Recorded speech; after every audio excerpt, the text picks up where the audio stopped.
Hey guys, it's Bella, the Maker Mama Boss Lady behind Bella's Custom Crochets, and I'm here today with another pattern drop video for my latest design, the Fandeco Tee.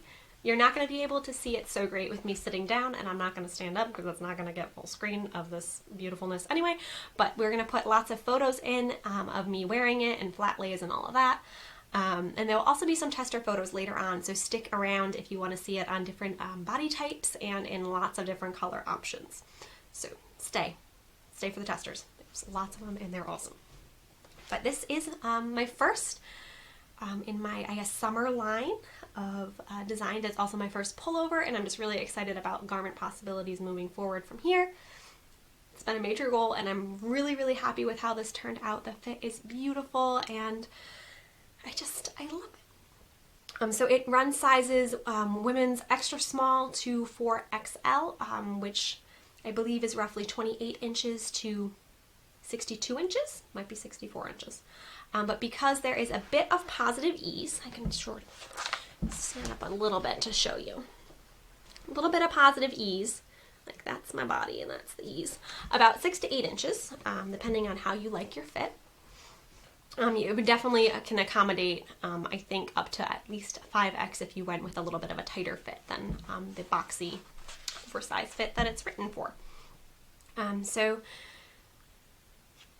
yeah, you can adjust if you'd like the length longer. It's made to be tunic length. It's a split hem, and the back hits just around my bum somewhere. I'm about 5'3", but you can adjust the length in the pattern, and there's information laid out there for you if you'd like that. Cropped or longer, whatever, totally up to you. And there's going to be lots of information in the pattern for adjusting that sizing if you would like. So I'm going to tell you a little bit now about the materials that you might need or want to obtain in making your Fandeco tee. I made this in collaboration with LaRue. She's both LaRue Cotton and LaRue Crochet on Instagram. She is a crochet and knitwear designer, as well as a dyer of 100% Pima cotton hand-dyed yarns, which is kind of hard to come by. A lot of indie dyers obviously are focused on wools, but Kathleen is very big on inclusion and having accessibility for everybody. And one of the things that she focuses on is having cotton yarns, because some people can't do wool. And cotton is just, it has its own great properties and whatnot as well. So she does all hand-dyed cotton yarns in different weights. This one is a DK weight, so you could sub in your own DK weight if you would like. It calls for one main color and then a contrasting color.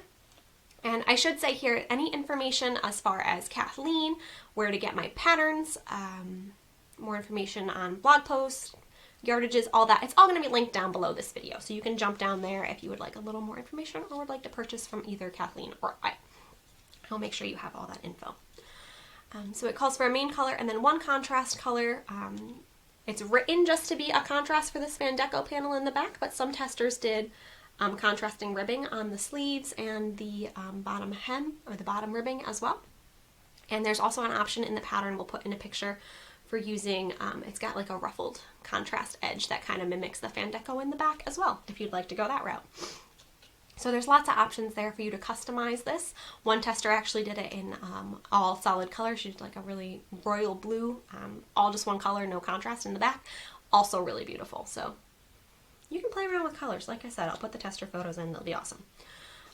But the colors that I used from Kathleen, obviously you can see the color of the vest or the shirt, but this main brown color is Coffee Please. It's a warm brown with a bit of yellowy undertones and creams, and I didn't alternate skeins, and overall her dyeing was super consistent, which is uncommon in hand-dyed yarns. I really can't tell where one skein started and ended, which is exciting.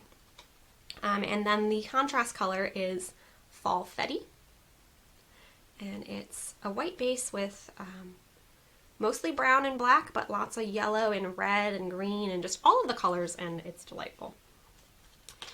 So Kathleen is going to have kits available, and it's super nice. Her kits are not only, how should I say this? Her kits, it's a make your own kit basically. So she has the pricing for kits, and then you choose any of her colors, and you just specify which one is your main color and which one is your contrast color, and she's going to make you up a kit, which is really nice because a lot of times dyers do kits and you can pick from like ABC. These are your options, but it's literally pick any color combo that you want from Kathleen's Yarn, and she'll do the kit pricing and build the little kit for you. So cool. So cool. Some of my testers used her yarn, some didn't. Again, if you have something in stash, go ahead and sub it in, but I highly recommend Kathleen's Yarn, and this was my first time using cotton for a garment. I haven't used cotton a lot in general.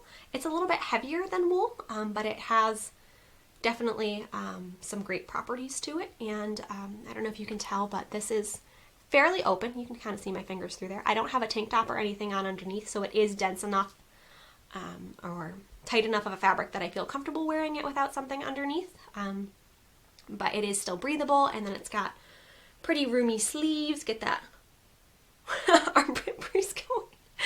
And then, like I said, positive ease as well, so it's not going to be sticking to your body and feeling gross. Very summer friendly, I would say. And yeah, DK weight. Highly recommend. Check out Kathleen's Yarn. She's worth checking out either way if you're buying her yarns or not. I'll make sure to link her Instagram and other information. She's got lots of great knit and crochet patterns and is all about size inclusivity and diversity and accessibility and just a lot of great things for our fiber community. So recommend Kathleen. 10 out of 10 stars. So thank you for reaching out to me, Kathleen, and making this collab happen.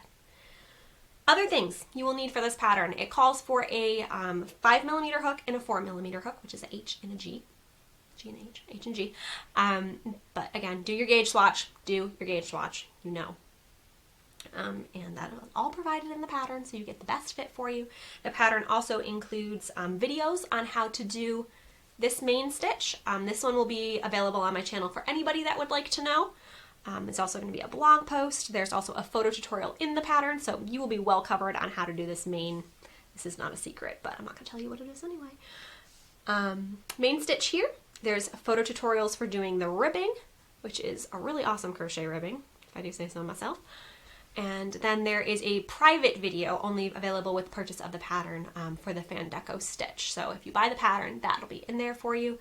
And that video's kind of fun because it's a tutorial, but it's basically me walking you through doing the whole thing, and it has the text on the screen because it's kind of a wordy, lace patterns can be very wordy, so I didn't want to just ramble off a bunch of stuff at you on screen. So we have me doing it in silence, and then all of the text for the pattern following along, kind of like a sing-along, like it bounces along with you sort of, and there's cute music in the background. So that's very helpful. All the testers found that helpful. I hope you find it helpful as well. One of my main goals with patterns is to make sure I have things for the visual learners and for the more mathy learners and for the people who like charts. There's not charts, but there's schematics and all of that in there too. So all the numbers are provided, full written instructions. I try to make sure whatever your learning style is, I have something in there so that the pattern will click and make sense to you. That is a big goal for me. So in addition to the videos, there are, like I said, photo tutorials for the stitches, and there are also photo tutorials for just like placement of seaming and how to attach the Fandeco panel to the bottom part of the back body and everything you need to know. Hopefully there's going to be photos and arrows and it's all going to make sense. There's also a full schematic. First time doing a schematic. If you don't know what that is, it's basically a little picture of the t-shirt, and then it's got all the measurements. So it's like your armhole is this big and the neck is this big, graded for all the sizes. So if that helps you visualize sizing and maybe adjusting some things for your body type, that's in there for you. And it's a really cute schematic, if I do say so myself. But I was really excited to provide that information. And the schematic is going to be crucial if you haven't worked off one before. It's basically just like a little roadmap of what needs to be what size, because this is going to be worked in panels. So it's this front panel, top to bottom. The back, you work the Fandeco panel, and then you attach the main color to the Fandeco panel, continue to work down. Then you're going to work your ribbing across the bottom, and you're going to work your ribbing or ruffle sleeve option once you have seamed it up already. All provided in the pattern, like I said, instructions, but blocking is kind of a big deal in this one. If you're not familiar with how to block, wet block item. I do have a video not specific to this shirt, but how I wet block things that you can refer to on my channel as well if you find that helpful. But basically you're going to soak a thing, get it wet, and then lay it down on either some foam mats, or the video will walk you through some other substitutions if you don't have blocking mats. It's not complicated. You can do it. You need a flat surface, some water, and measuring tape and pins basically. But I recommend blocking the panels as you make them before you start seaming things together or attaching the Fandeco to the main body, just because I think it will lay flatter and just have a much more beautiful fit if you do the blocking up front. Pattern walks you through that again. So yeah, that's what's going to be provided in the pattern for you. And all of the testers that I worked with had lots of good things to say about the photos and different options available for making things really clear for your style of learning. So I hope there's something in there for you. We're going to put in some tester photos here. I had a big, wonderful group of testers, and I appreciate all of them. They made some gorgeous versions. Like I said, some of it was Kathleen's yarn, and some of it was their own stash or yarn choices. I would recommend something cotton or maybe a cotton blend for the summer garment, but you could definitely do a wool.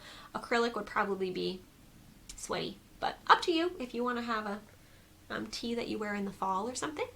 Totally up to you. You do you guys. Pick your yarns.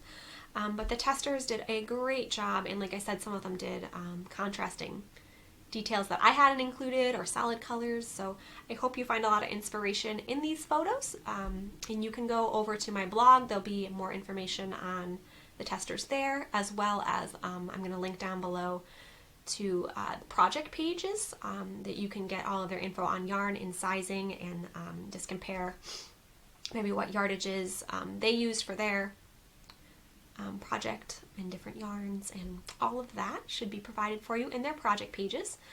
And also I would encourage you to check out the hashtag Fandeco Tee hashtag. Both if you decide to make one, because then I can see yours and then I can share it and then we can all be happy. But also if you need a little more inspiration, the testers have their photos up there as well. So always check out the hashtag. And then just lastly, I want to share a little bit with you about release information and when and where you can get this Fandeco Tee. As you are watching this video, the Fandeco Tee is now live. And within the first week of the pattern, I always do a coupon code. I usually do it on exclusively Ravelry just because Etsy is a beast with the fees. But it is June of 2020 right now, and Ravelry is being kind of a jerk. So if you're not familiar with that, I talk about it in my last podcast. We can link it there. But yeah, so I'm going to do the coupon code on Etsy as well if Ravelry is not something that is accessible for you right now or that you're not comfortable using. Totally understand. Ravelry, get it together. So I will do the coupon code on the screen here. It's going to be FDT for Fandeco Tee 10 for 10% off the first week of this pattern release. You can get the pattern at that discount with the coupon code. And then I will put any information down below that Kathleen gives me in addition about her kits. But I'll make sure I have that link for you if you want to get her yarn and all information to check out her shops and designs and all of that. I hope that this has inspired you guys to make a Fandeco Tee. I am so thrilled with this pattern. I recently completed a garment designing course, and I feel like it really got me over a lot of my garment design fears, and I am just so happy with the results of how this fits. And I don't love tooting my own horn, but like testers had really good things to say about fit, and it always feels really good when, especially in a size inclusive pattern, when you know that you have graded it and done all the math and put in a lot of time, and then the testers are so happy with the fit. And the one tester was like, this is the best fitting thing I have ever put on my body. That's awesome. Not just awesome for me, but that's awesome for her, and that's awesome for anybody who makes the pattern and wants to have a handmade wardrobe and then actually end up with something wearable and not like, I spent all this money on this yarn and I feel awkward and it's pulling and it's weird. And so yeah, obviously there's not a one size fits all, and there's some adjustments that can be made, and you can use the schematic to adjust things for you if maybe your body shape isn't the exact standard. We're all different, but I try and make sure there's lots of options in there to make it fit you and make you feel absolutely wonderful when you are done with it. So if you decide to make one, like I said, use that hashtag, tag me on Instagram, send me pictures. I love seeing it and I love sharing them with you guys. Check out the blog post, and then my Etsy and Ravelry shops are linked down below. thank you guys for watching, and I cannot wait to see your Fandeco tees. Thanks guys. Bye.